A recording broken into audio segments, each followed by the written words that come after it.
শীটগুলো থাক, আমি একটু একটু করে বলবো, আপনারা শুনবেন। সেটা হচ্ছে যে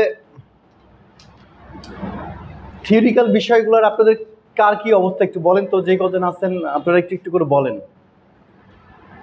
থিওরিক্যাল যে বিষয়গুলো আমাদের, যে তিনটা থিওরি, 12,111, 12,112, 12,113।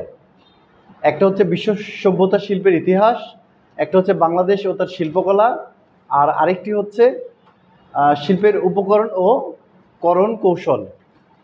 তিনটা সাবজেক্ট কি মুখস্থ আছে আপনাদের?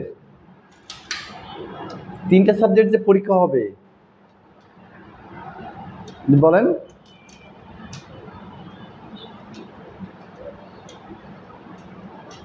আপনার সমস্যা হচ্ছে 11। আচ্ছা, আর কারোর? ম্যাম আপনার কোনো সমস্যা? একজন আমাকে বলছে গতদিন ফোন দিয়ে, স্যার আমার 13টা একটু সমস্যা, করণ কৌশল। ম্যাম মুখরমা ম্যাম আপনার কিছু পড়েন নাই? ইতিহাসগুলো একটু কঠিন। আচ্ছা আচ্ছা,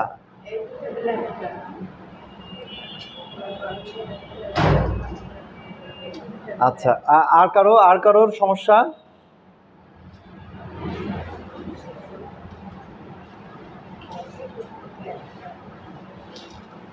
আর অনলাইনে কারোর কোনো সমস্যা আছে? আর কারো আছে আমাকে বলতে পারেন।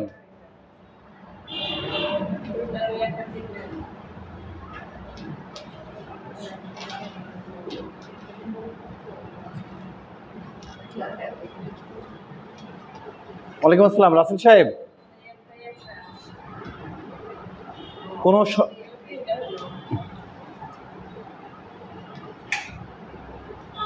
11। ওকে, আচ্ছা। না না না না না, ভয় পাওয়ার কিচ্ছু না। আমি এর আগেও বেশ কয়েকবার সিস্টেম বলে দিচ্ছি, আজকেও একবার সিস্টেম একটু বলবো। সিস্টেম মানে কি, যে আসলে যেভাবে পড়া লাগে এইভাবে পড়লে আপনাদের শীট দেখতে ভয় লাগবে না। শীট দেখতে আমরা হচ্ছে যে প্রথমে শীট দেখতেই ভয় পাই। এই ভয়টা যাতে আমাদের না লাগে, এই ব্যবস্থাটা আমি হচ্ছে যে আজকে একটু করব, আপনাদের সাথে আলোচনা করব। তারপরে প্র্যাকটিক্যাল ক্লাস করতে করতে আমরা একটু আলোচনা করব, কেমন? ঠিক আছে। ওয়ালাইকুম আসসালাম ম্যাডাম, ভালো আছেন? প্লিজ। আর আপনি কিছু কিছু জিনিস যেগুলো যেগুলো কেনা লাগবে ওটা একটু লিস্ট করবেন। এখন না, একটু পরে লিস্ট করে সেগুলো কিনে নিয়ে ম্যাডামের মতো আপনি শুরু করে দেবেন বাসাতেই। ঠিক আছে, দিয়ে আপনি ম্যাডামকে পাঠাবেন, আরও যারা টুকটুক টুকটুক এগুলো কাজ করতেছে তাদেরকে পাঠাবেন। তখন এগুলো আপনার পড়তে ভালো লাগবে। ওই বাতাসে রাখতে হবে একটু, একদম। হ্যাঁ, আচ্ছা, তাহলে আমরা হচ্ছে শুরু করি, আজকে সময় ক্ষেপণটা না করি, কেমন বলেন? হ্যাঁ, এর মধ্যে হচ্ছে সিন্ধু, মিশর, মেসোপটেমীয়, গ্রিক, রোমান, এই পাঁচটা, অথবা রোমান বাদ দিয়ে প্রাগৈতিহাসিক, এই পাঁচটা একদম 100% ভাবে আপনাদের কমপ্লিট করতে হবে। হ্যাঁ, 6টা সবাই একটু লিখে নেন, তাহলে যাতে বাসার সমস্যা না হয়। দাগাই নিছেন না? আমি আরেকবার বলি, সিন্ধু, মিশর, মেসোপটেমীয়, গ্রিক, প্রাগৈতিহাসিক, রোমান, 12,111। ওকে, আচ্ছা। এবার পড়ার সিস্টেমটা আমি একটু বলি, যে আমাদের কাছে যে শিটগুলো দেখলে আমাদের অনেকেই আমাকে বলছে, স্যার শিট দেখলে মাথা ঘুরে, শিট দেখলেই টেনশন হয়।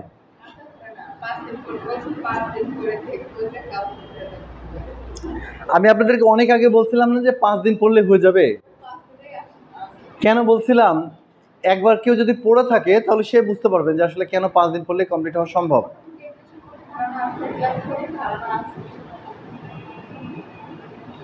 আচ্ছা, এখন দেখেন ম্যাডাম লেখা হয়েছে, আমরা একটু অপেক্ষা করতেছি, ম্যাডামের লেখাটা শেষ হলে আমরা পড়াতে যাব।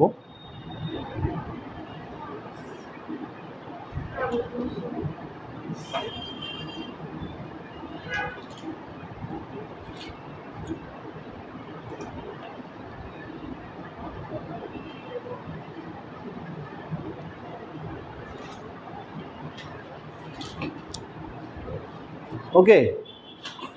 আচ্ছা দেখেন, এখন যে বিষয়টা হচ্ছে, এই যে সিন্ধু কি, আমি প্রতিটা প্রশ্নে বলছি কোথায়, দেখেন একটু খেয়াল রাখেন আমার দিকে।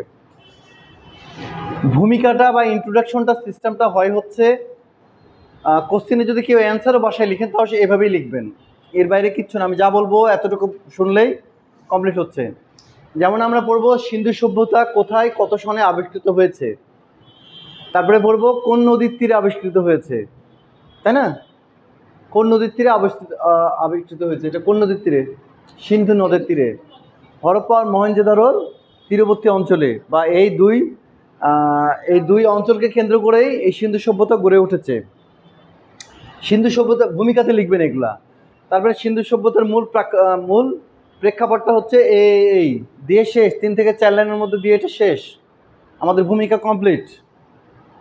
ওকে, বইয়ে কি আছে না আছে, শীটে কি আছে না আছে সেটা আমরা পরে দেখতে যাব। আমি যেটা বলছি জাস্ট সেটাই করবেন, এর বাইরে কিচ্ছু না। এবার আসবেন সিন্ধু সভ্যতার প্রশ্নটা, দেখবেন যে প্রশ্নে কি লিখছে। যেমন প্রশ্নে সাধারণত সিন্ধু সভ্যতার মূল বিষয়টাই হচ্ছে কি, নগর পরিকল্পনা। মানে এর নগর পরিকল্পনাটা ছিল শিল্পকলার থেকেও তখন উন্নত মানের। এখন নগর পরিকল্পনাটা কি, নগর পরিকল্পনাতে দেখা যাচ্ছে 8 থেকে 9টা পয়েন্ট আছে, আপনারা বই খুললে দেখতে পারবেন 8 থেকে 9টা পয়েন্ট আছে। যেমন দেখবেন যে নগরায়ণ প্রকল্প, সামাজিক প্রকল্প, পানি সেচ ব্যবস্থা, তারপরে হচ্ছে আপনার গৃহায়ন ব্যবস্থা, তারপরে হচ্ছে শৌচাগার ব্যবস্থা। এরকম 8 থেকে 10টা ছোটো ছোটো আকারে পয়েন্ট আছে, যেগুলো 1 থেকে 2 লাইন বা 3 লাইন করে লিখলেই এনাফ। আমরা অযথা কিন্তু 10 লাইন 12 লাইন করে লিখতে যাব না। এরকম 8 থেকে 10টা পয়েন্ট আছে, আপনারা পয়েন্টগুলো বের করছেন? কেউ যদি বের করে থাকেন একটু দেখি। আমি যদিও ওই শীটটা এখন পর্যন্ত দেখি নাই যেটাতে কি আছে।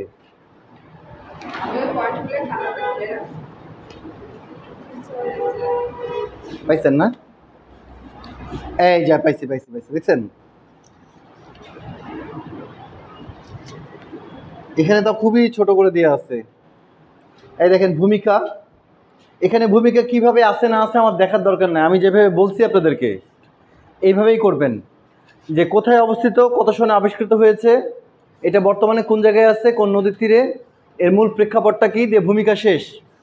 এবার আমরা যাব যে এই নগর পরিকল্পনা সম্পর্কে যে আলোচনাটা, সেটা হচ্ছে এই রাস্তা কেমন ছিল, পানি সরবরাহ কেমন ছিল, প্রণালী কেমন ছিল, স্থাপত্য কেমন ছিল, এই যে পরিবেশ কেমন ছিল, নগর প্রতিরক্ষা ব্যবস্থা কেমন ছিল। এখানে 7 থেকে 8টা পয়েন্ট আছে, ঠিক আছে? এই পয়েন্টগুলো লিখে ভূমিকা দিয়ে শেষ করে দেবেন। ওকে ওকে, এর বাইরে আর কিচ্ছু দরকার নাই।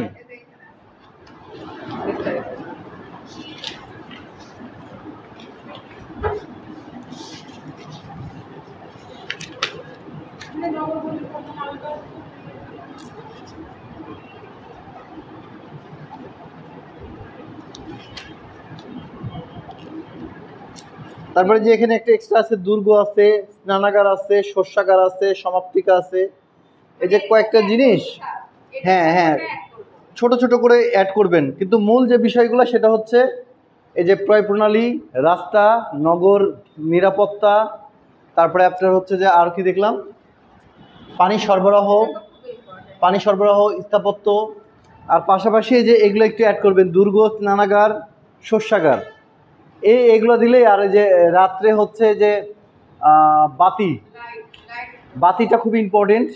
রাস্তার চারি সাইডে আমাদের যে ল্যাম্পপোস্টে যেমন আলো জ্বলে না, ওই সময় ওদের ওখানে কি জ্বলতো, কুপি মানে বাতি। হ্যাঁ, তো এই কটা জিনিস দিলে আমাদের সিন্ধু সভ্যতা নগর পরিকল্পনাটা শেষ। এরপরে নিজের মতো করে কেউ যদি চান যে আমরা একটু বানিয়ে সানিয়ে এটা সেটা দিব, ওকে দিতে পারেন, ওকে, সমস্যা নাই। আচ্ছা, এবার আসি আমরা হচ্ছে মিশর। এখন মিশরের মূল বিষয়গুলো কি? মিশরের মূল বিষয় হচ্ছে শিল্পকলা। আমরা হচ্ছে সিন্ধুর কি জানলাম, সিন্ধুর জানলাম হচ্ছে নগর পরিকল্পনা।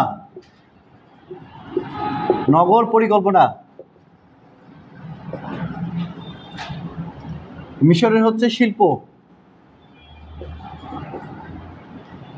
ঠিক আছে? এটা হচ্ছে জাতি, এটা শিল্প, আমি যদিও বলে দেবো একবার, এটাও শিল্প, এটাও শিল্প। এখন এই যে মিশর, যেটা মিশরের মূল বিষয়গুলো হচ্ছে শিল্প। শিল্প বলতে আমরা কি কি জানি? শিল্প তিনটা ভাগ বলছিলাম না আপনাদেরকে, কি কি সেটা?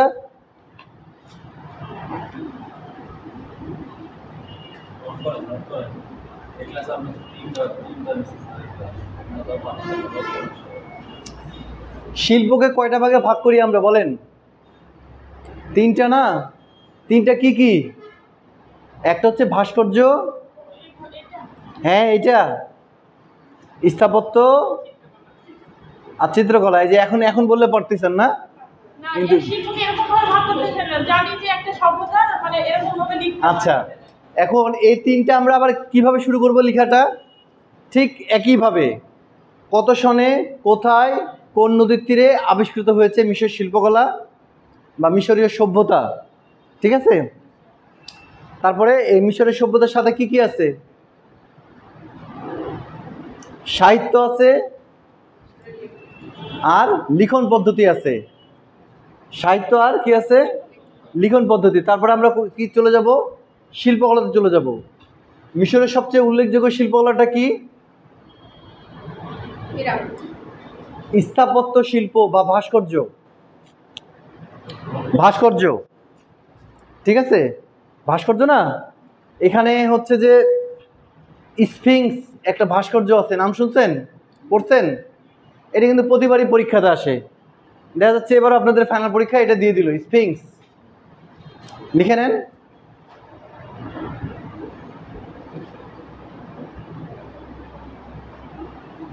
সাহিত্য লিখেন, লিখন পদ্ধতি লিখেন।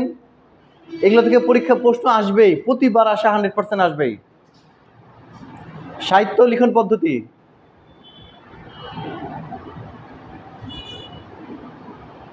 পিরামিড,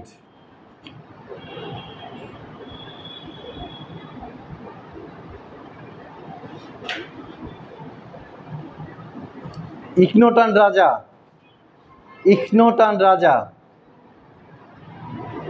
এটা প্রথম শুনতেছেন? হ্যাঁ, ওকে।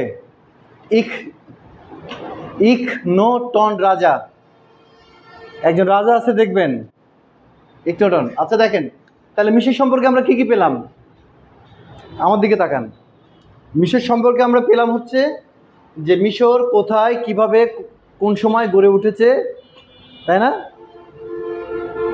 এটি কোন নদীর তীরে বা কোন সমুদ্র তীরবর্তী অঞ্চলে অবস্থিত। তারপরে এর সাহিত্য কি, লিখন পদ্ধতি, সবে 1-2 লাইন করে লিখবেন। এগুলা মনে থাকবে? সাহিত্য, লিখন পদ্ধতি সবে 1-2 লাইন করে লিখবেন। আর তারপরে চলে যাবেন হচ্ছে নিচে, মিশরীয় শিল্পকলার বিস্তারিত আলোচনা করা হলো। অ্যান্ড শিল্পকলার যখনই বিস্তারিত আলোচনা করতে যাবেন তখন কি আসবে? ওয়ালাইকুম আসসালাম। তখন আসবে হচ্ছে যে ভাস্কর্য শিল্প। তখন ওখানে এই যে 3 থেকে 4 মার্কের জন্য ভাস্কর্য লিখবেন। তারপরে স্থাপত্য শিল্প, স্থাপত্য, স্থাপত্য ভাস্কর্য কি বোঝেন?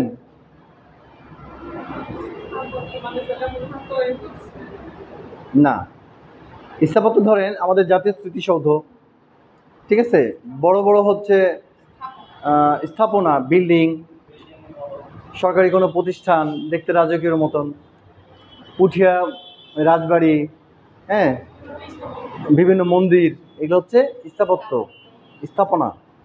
আর ভাস্কর্য হচ্ছে স্থাপনের মধ্যেই কোনো কোনো 3D ডাইমেনশন, মানে 3D, যাকে অনুভব করা যায়, দেখা যায়, ছোঁয়া যায়, যে ভাস্কর্যগুলো, সেটা হচ্ছে ভাস্কর্য শিল্প, তাই কি না? আর আরেকটা হচ্ছে চিত্রকলা, তো বলছেন, চিত্রকলা মানে হচ্ছে ছবি আঁকা। তো প্রতিটা এই যে ইতিহাসগুলো এখানে যতগুলো আছে না, মূল টপিকস, সব টপিক্সেরই মধ্যেই হচ্ছে শিল্পকলা থাকবে। শিল্পকলা মানেই হচ্ছে স্থাপত্য, ভাস্কর্য, চিত্রকলা, তিনটে মিলেই কিন্তু শিল্পকলা হয়। শিল্প, ভাস্কর্য শিল্প, স্থাপত্য শিল্প, চিত্রকলা শিল্প, তিনটে মিলেই নাম হচ্ছে কি? শিল্পকলা। এখন এই শিল্পকলাকে এখন যদি 10 মার্ক থাকে টোটাল প্রশ্নে, 20 মার্কের জন্য তো লিখে লাভ নেই, আছে? 20 মার্কের জন্য লিখে লাভ নেই। তাহলে আমাদেরকে কি করতে হবে? আমাদেরকে করতে হবে হচ্ছে প্রথমে ভূমিকা বললাম, সাহিত্য বললাম, লিখন পদ্ধতি বললাম। এবার হচ্ছে আপনার শিল্পে যখন যাব, তখন যদি শিল্পে উল্লেখ থাকে যে মিশরীয় স্থাপত্য নিয়েই শুধু আলোচনা করো, অন্য কিছু না, তখন আমরা মিশরীয় স্থাপত্য নিয়ে খাতাতে লিখব। যদি থাকে মিশরীয় ভাস্কর্য নিয়ে আলোচনা করো, তখন আমরা কি করব? ভাস্কর্য নিয়ে লিখব। হ্যাঁ, একটু বড় করে লিখতে হবে। আর যখন আমাদের থাকবে যে শিল্পকলা নিয়ে, তখন সবগুলো টপিক্সই ছোট ছোট করে লিখব, কিন্তু তার মধ্যে ভাস্কর্য, শিল্পকলা, ভাস্কর্য, স্থাপত্য আর চিত্রকলা তিনটাই হচ্ছে কি করব? অ্যাড করব। জি খালাম্মা। তো এইটা আমাদের ভুলে গেলে চলবে না, ঠিক আছে? প্রতিটা পোস্টের প্যাটার্নটাই হচ্ছে কি বললাম, কোথায় কত সনে কোন নদী বা সমুদ্রের তীরবর্তী অঞ্চলে অবস্থিত, এবং এই লিখন পদ্ধতি থাকবে, সাহিত্য থাকবে। এই লিখন পদ্ধতি সাহিত্য আবার সিন্ধুতে কিন্তু নাই, মিশরে আছে, মেসোপটেমিয়াতে আছে, এগুলোতে আবার নাই, শুধু এই দুইটাতে আছে। সাহিত্য লিখন পদ্ধতি শুধুমাত্র এই দুইটাতে, মনে থাকবে, মিশর আর মেসোপটেমিয়া, আর কোনোটাতে নাই। তারপরে আমরা এগুলোর এখন ছোটো ছোটো করে ব্যাখ্যা দিব, উপসংহার দিয়ে শেষ। এক্সট্রা কোনো প্যারা নেওয়া যাবে না, মনে থাকবে। আসসালামু আলাইকুম।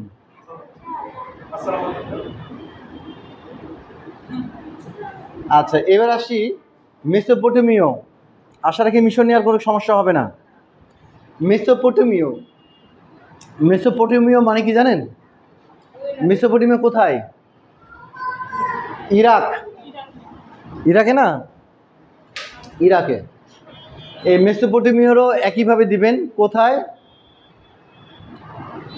কোন নদীর তীরে বা কোথায় কত সনে এটা আবিষ্কৃত হয়েছে, এই সভ্যতা। তারপরে দিবেন হচ্ছে যে এই লিখন পদ্ধতি কি, সাহিত্য কি। শুধু মিশর আর মেসোপটেমিয়া এই দুইটারই হচ্ছে লিখন পদ্ধতি আর সাহিত্য আছে, তাছাড়া অন্য কোনোটার লিখন পদ্ধতি আর সাহিত্য নাই, মনে থাকবে। তারপরে এখান থেকে চলে আসবেন হচ্ছে মেসোপটেমিয়ার মূল ব্যাপারটা হচ্ছে যাযাবর জাতি। এখানে অনেকগুলা জাতি আছে, যেমন অ্যাশরীয় জাতি, ক্যালিডীয় জাতি, ব্যাবিলনীয় জাতি, আক্কাদীয় জাতি। এখানে 5 থেকে 6টা যাযাবর জাতি আছে।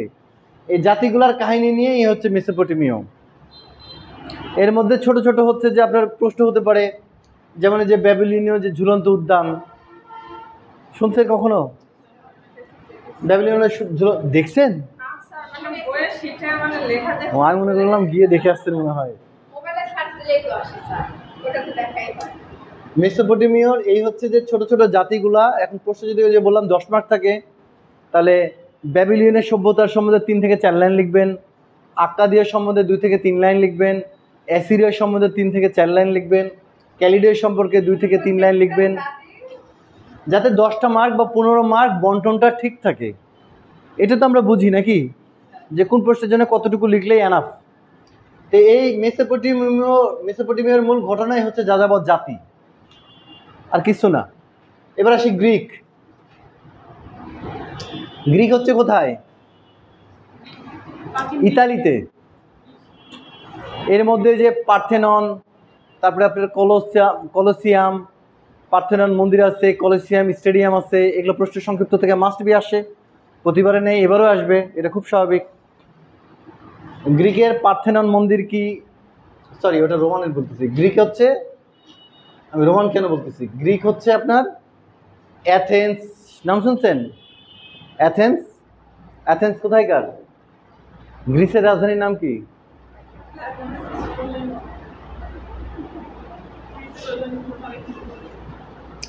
এই গ্রিস হচ্ছে সমুদ্র তীরবর্তী অঞ্চলে, আটলান্টিক না কোন মহাসাগর বলেন তো? সম্ভবত আটলান্টিক মহাসাগরের পাশে এটি অবস্থিত। এটি কত সনে কিভাবে আবিষ্কৃত হয়েছে, এর শিল্পকলা সম্পর্কে যখন আমরা লিখতে যাব, গ্রিকে প্রচুর পরিমাণে শিল্পকর্ম তৈরি হয়েছে। তার মধ্যে সবচেয়ে বেশি হয়েছে কি? সবচেয়ে বেশি হয়েছে হচ্ছে ভাস্কর্য, সবচেয়ে বেশি হচ্ছে কি, তারপরে বেশি হচ্ছে চিত্রকলা, তারপরে স্থাপত্য। এখন এখানে ফ্লাওয়ার ভাস নাম শুনছেন? ফ্লাওয়ার ভাস মানে কি? ভাস মানে কি? পটারি, পটারি বা ফুলদানি। ফুলদানির উপরে যে চিত্রগুলো করা হয় সেটা এই আমলে, গ্রিক আমলে সবচেয়ে বেশি পরিমাণে হয়। এই যে জলপাই গাছের পাতা আর কি কি সব পাতা ওরা ব্যবহার করে। এই যে এখনকার যারা এই যে অলিম্পিকে যারা গোল্ড মেডেল পায় তারা দেখেন না মাথায় একটা ফুল টুল দিয়ে কি একটা দেয় না, মেয়েরা বিশেষ করে দেখছেন। হচ্ছে এলে জুলার সাথে কথা বলছি, জুলা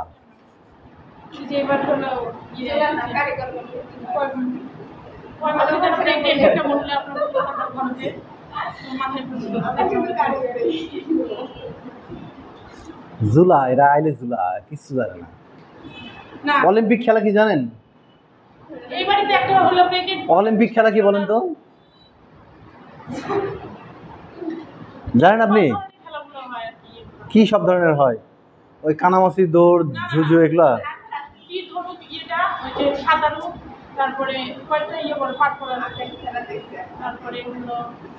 হয়েছে, বুঝতে পারছি আমি। অলিম্পিক হচ্ছে খেলাধুলার আসলে সবচেয়ে বড় আসর।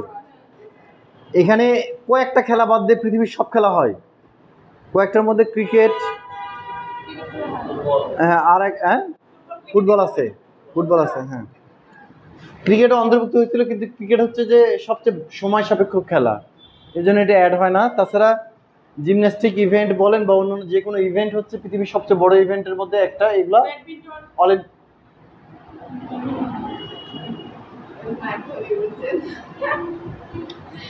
তো এই যে গ্রিক, রোমান, এখান থেকে হচ্ছে অলিম্পিক খেলার প্রচলন হয়। গ্রিকদের সময় প্রচুর পরিমাণে শিল্পকর্ম তৈরি হয়েছে, প্রচুর পরিমাণে শিল্পকর্ম, সেটা গোটা বিশ্বে এখনো ইতিহাসের সাক্ষী হয়ে দাঁড়িয়ে আছে। আমি যে কথাগুলো বলছি এই কথাগুলো লিখলেও কিন্তু দেখবেন যে অনেক দূর লেখা হয়ে যাচ্ছে। গ্রিকের হচ্ছে যে বিখ্যাত কিছু ভাস্কর্য আছে, বিখ্যাত কিছু ভাস্কর্য আছে যেগুলো সব সময়ই থাকে, এখনো আছে। রোমানের মধ্যে 2-3টা মন্দির আছে, কলিসিয়াম, পার্থেনন, এগুলো মন্দির আছে যেগুলো ইতিহাস বিখ্যাত। তারপরে গ্রিকের হচ্ছে যে এরা, এই গ্রিক হচ্ছে আমাদের উপমহাদেশের মৌর্য সভ্যতাকে ফলো করত।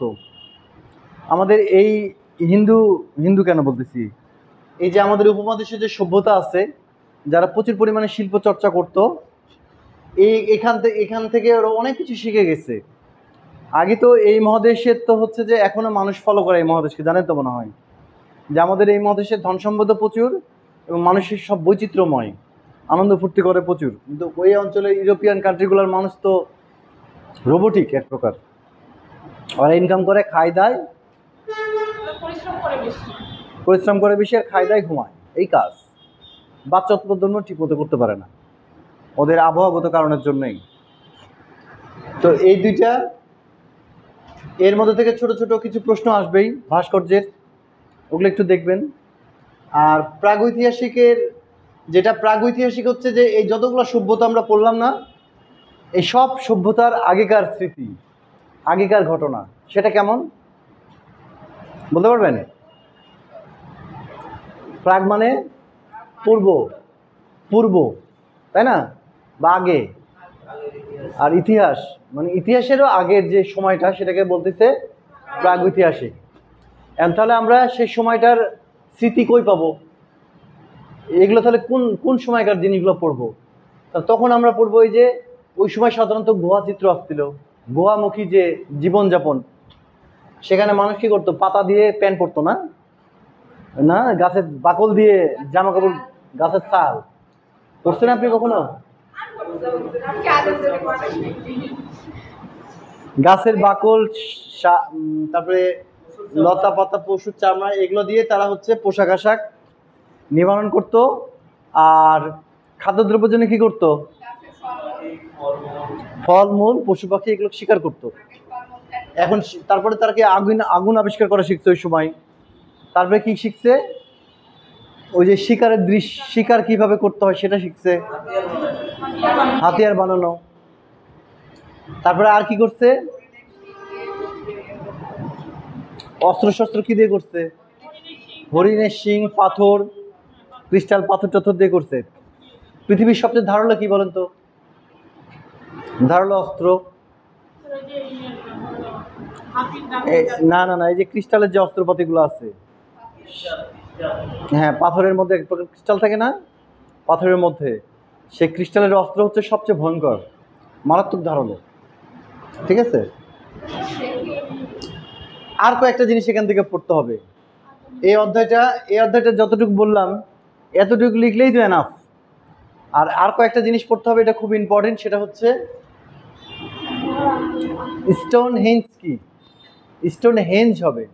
আমি এর আগের দিন স্টোন হেঞ্জ, ওটা হর্ষই কার্ডটা উঠে যাবে, স্টোন হেঞ্জ হবে।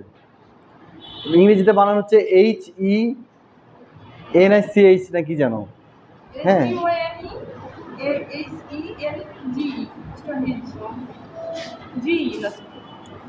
HENG henge, Stonehenge, relief horse. তারপর আরো কয়েকটা আছে দেখি।